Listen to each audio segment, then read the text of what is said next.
WarmWire electric radiant heating systems offer an easy way to add warmth and comfort to any space. Because WarmWire is fully embedded in mortar, it is safe to use under a wide range of materials, with tile and stone being the most popular. WarmWire is commonly used in kitchens, bathrooms, laundry rooms, basements, and even showers to give warmth to the surfaces that surround you.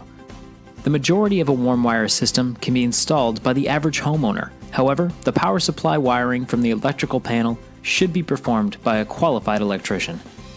WarmWire systems are sold in an assortment of lengths to match the size of the room and the available voltage. It's important to determine the installation square footage before ordering, because the heating wire cannot be cut shorter. On one end of the WarmWire, there is a power lead that connects to the SunStat thermostat control that operates the system. The other end is an end splice that will be embedded in mortar during installation.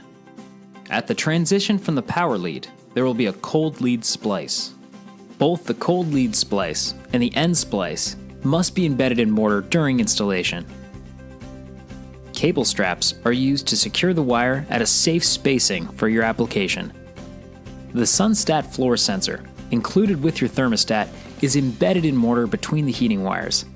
The SunStat uses readings from this sensor to safely control the floor temperature. SunStats are available with programmable schedules and other useful features. For larger areas, a SunStat relay is available to add capacity.